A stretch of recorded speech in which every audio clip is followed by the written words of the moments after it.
Welcome to Headroom from the Big Apple.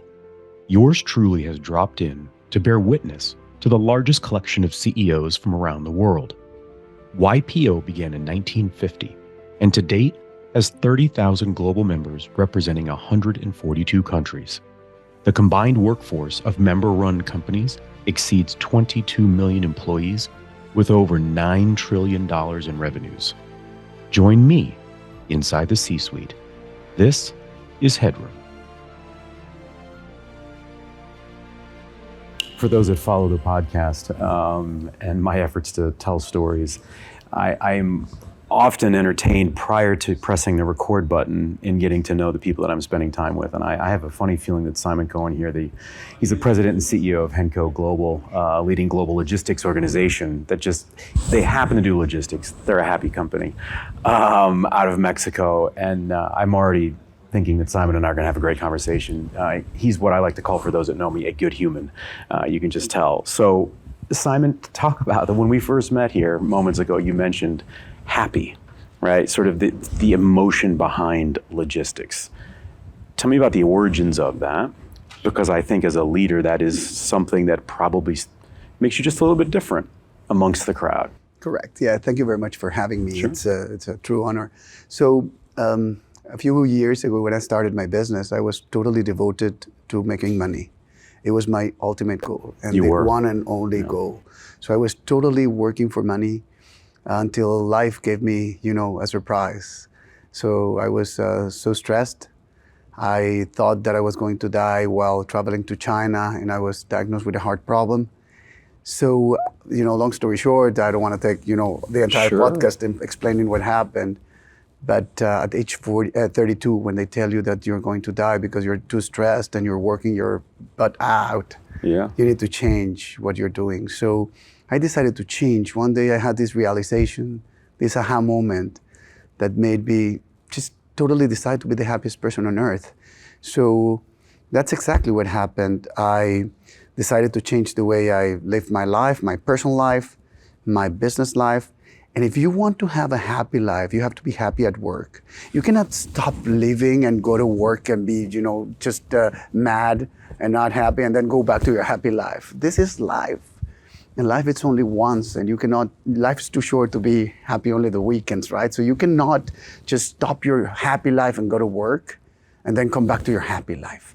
So I decided to just put everything together. And our happy company has been awarded 12 years in a row as the best company to work for in the country. We're expanding 12 globally. years in a row. 12 years in a row. So we're really thriving, and we're really trying to put humans first. So what's fascinating about that is that it's one of those things that I think in concept, if you're sitting around the table, maybe you're sharing a glass of wine with your colleagues or your peers, in concept, I can't fathom anybody is going to challenge you and say, well, I don't know if we can really do that, right? Sort of infuse what we're doing as a company with an emotion. Correct. As sort of the underlying mission statement to some effect. How did that turn of events for you when really health sort of put a mirror in front of you and said, you need to pivot here, or we're going to make a choice for you? How did that change the way in which you looked at talent? Sure. The people that work in my company, they love their children as much as I do, right? And they're exactly the same human beings as I am. So one day, I went to the Mother's Day festival for one of my daughters. It was maybe 2004. And when I came back, one of my colleagues, he used to be my classmate in college, right? So I called him and I said, Hector, please come. Let me show you what my daughter did in the Mother's Day festival. So I was showing the video and I was just, laughing and enjoying the moment. And I asked, hey, it's May 6th. In Mexico, we celebrate Mother's Day on May 10th always. So it was May 6th because whatever happened in the school, it was just moved in advance. So I asked him, hey, when is your Mother's Day festival for your daughter? We had daughters the same age. And he said, it was today. And I'm like, so why didn't you go? Because I have to come to work. And I'm like, how come? You love your daughter as much as I love mine. So how come I was able, as an owner, to go and see my daughter at the Mother's Day festival, he wasn't. And you were not able? So I felt terrible, and I decided to change the mindset. And that was a trigger to put humans first. I mean, we all feel the same, we all love the same, we all are hurt the same, and we need to treat humans as humans. So we just turned the conversation. Hey, first, your person, your health, your family. And from there, Rod, I started building this philosophy, award-winning philosophy in Harvard Business School wrote a case study on our story, that it's called High Performance Happy People. And it's all about 4 pillars. The first pillar is wellness. The second one is mindfulness. The third one is happiness. The fourth one is high performance. And I can just double click in each one of them if you want. But wellness, you have to eat well, sleep well, exercise. Every single employee in my company, everyone has to take a course or seminar on sleep. If you don't know how to sleep, you will not be able to work. So eat well, sleep well, exercise. Then the second pillar is mindfulness. You have to be connected. We teach them how to meditate, how to connect with whatever. If they're religious, just pray to your God. It's okay. We're super inclusive. We have no objections on any the religion. Spiritual API. Right. So connect. Right. The third one is happiness. But happiness is not jumping on the desks and dance. No. Happiness means that you can laugh and you can have fun at the office. But also, the most important part is to give charity and to help others. So that brings you happiness. And the fourth pillar, it's high performance. So if you eat well, sleep well, exercise, meditate, you're connected with whatever God, whatever force you think it's bigger than you, and then you help people and you laugh often, when you go to work, you will be like an Olympic athlete. You will just thrive. So I think people hearing us have this conversation, and I'm sure they're scrambling, they want to check out the Harvard Business Review case study, because that sounds really compelling and an interesting read. I think that they would think to themselves, and maybe this is an American thing, so, please feel free to stamp that on my forehead here, but I'm wondering so building a business, Hollywood has taught us that if you're going to build a business, you have to be cutthroat, you have to be vigilant. It's my way, it's not Simon's way. It's sort of at your expense is my success. How did negotiating change for you? How did you look at competition and/or partnerships, channel partnerships, peers within the logistic community globally? How did that change as you smile? I want the audience to know. I know the answer already. We need to put this on video, right? So listen, Rod, it's super simple. We're humans. We're here for just a little period of time. We're dying every day. So when they diagnosed me with this illness in my heart, they told me, now, I'm okay now, fortunately, but they told me that I could die anytime, right? So there's something called sudden death.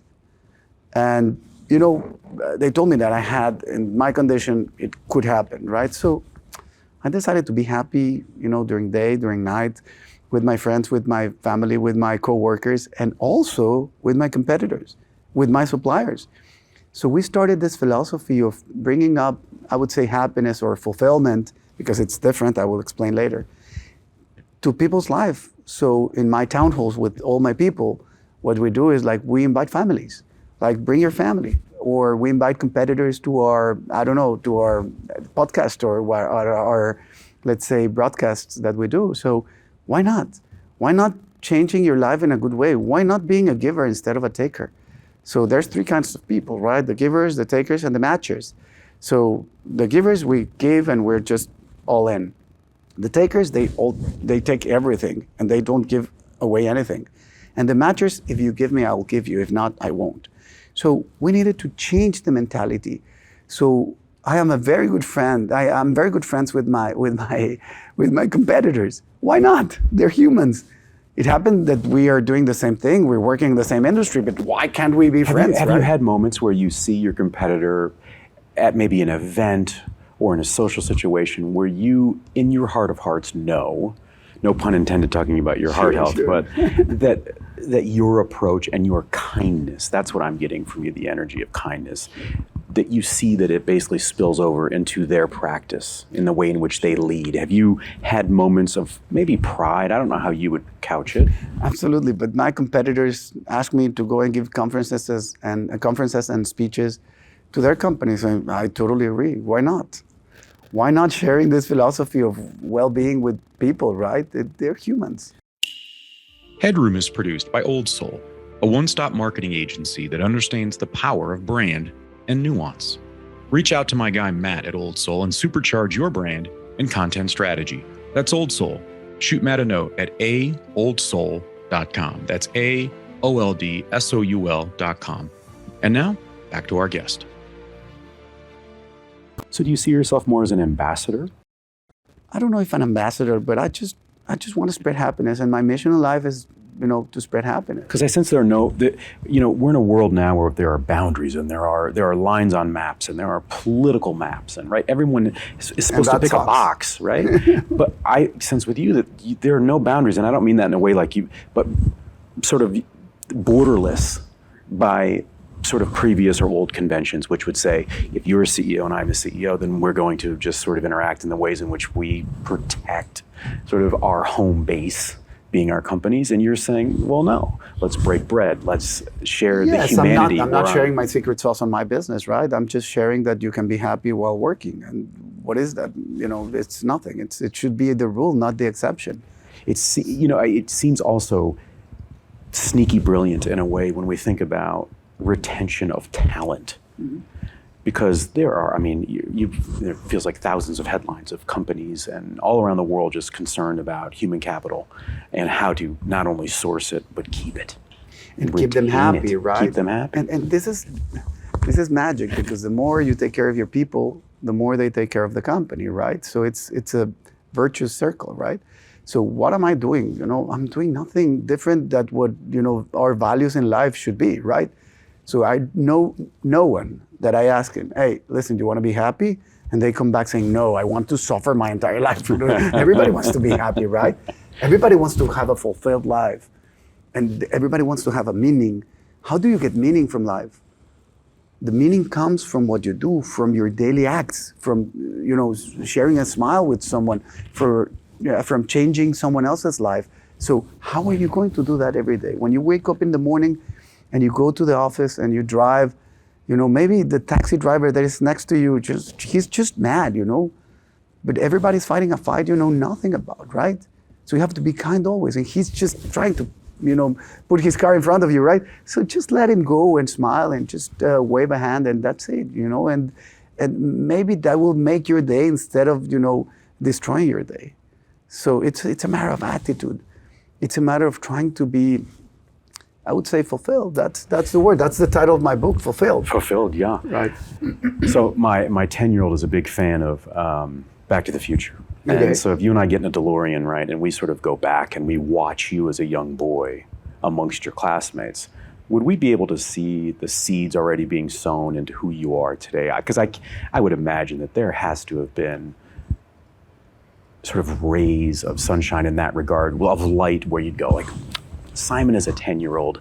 Boy, this makes sense. This makes sense. So this little kid, Simon, which is me now, was very allergic. I had some things in my face. Everybody bullied me. Really? I was a kid that was bullied when I was young. So I decided one day to stop fighting against those guys and just make fun of myself. And when you just enjoy life the way it is what it is. I had these things in my face that were kind of funny. So I decided just forget and just put some butter in my body, and all the things that you're telling me, they would just slip away, right? They would just faint away. So I decided not to take it into, too seriously. So I decided to be closer to these, I would call it in quotes, enemies, or people that were the bullies. And I started to make some friends. So I decided, hey, why are we going to fight instead of making friends with these people? And I started making friends with everyone. So in school, in high school, in college, I was well known by everybody, right? So I think that the seeds were there. I was trying to be different, humble, I don't know how to say it, noble. Do you think it takes an experience like that? Not everyone's going to have that exact experience, but an experience where, whether we feel less than or we're marginalized, that you almost have to have something like that to be able to understand and appreciate what it means to live a life that is fulfilled. Yes and no, Rod, because the person that is intelligent learn from someone else's experience, right? So why don't you learn from my experience? Why don't we teach our kids because of the experience of the previous years that, all the people that we know? But we are so stubborn and we believe that we're perfect. So where's the vulnerability and where's humbleness? If you're humble enough, I would like to learn from you. So if I'm humble, I really want to learn from everyone. So if you're like that, you will not, just struggle. So that's exactly what I'm trying to do. My story is a normal story like yours, like everyone else's story, right? I'm saying it out loud for people right? to avoid accidents. Excuse me, like the one I had. That's the power, isn't it? It's powerful. Giving oxygen to the narrative. Absolutely. And that's why I give conferences all over the world. I just wrote a book. Why? You're a business person. Why? Why are you talking, all over? It's because I really want people to learn from my experience. And my experience was very hard to deal with. Looking back, is being a CEO and running your own company sort of a nice, happy accident that has allowed you the platform to be able to have impact? Or do you think back and think it could have been through other means? No, I think that, the company is a major part of this story, right? And, you cannot be successful if you're not successful at your personal life, right? Success is not success if you only have money, right? Bob Marley used to say that there's people so poor in this world that the only thing they have is money. So what is the meaning behind everything? Do the hard things during life and your life will be easy. Do the easy things in life and your life would be hard. So it's your choice. So the company, of course, is a catalyst. It's a mean. It's a way to transmit this comments, right, or these ideas. And I believe that the more successful you are, the better you can transmit these comments. That's my point of view. Let's wrap on this, Simon. People's relationship, with both anxiety and success are really fascinating to me, and the struggle to be able to hold two truths, that I can be stressed and maybe not fearful, but anxious about the responsibility I hold being a CEO, right? And I can also celebrate success personally because I was a young Simon. I did have dreams and I am living those dreams. Some people battle with that and they struggle to find the humility and also the vulnerabilities that sort of threads those elements together. How have you understood to be able to balance those pieces so you can be the best of yourself for the people that entrust their families, right, with you as a leader, but also sort of the person that you are? Sure, you are who you are, right? And values are your own values. And if you cannot put a mask when you go to work. You have to be yourself. And if you're a good person at home, you have to be a good person in business, right? So you cannot be rude in the office and be super polite with your friends, right? It doesn't make any sense. You have to be you, right? So life is hard, life is difficult, life is complicated, life is unfair. Sometimes, you don't understand what's going on, but that's life. And you have two options, whether you live your life with a happy face, with good energy, with positive things, smiling, or you live and you're totally mad and crazy and you don't like your own life. That's life.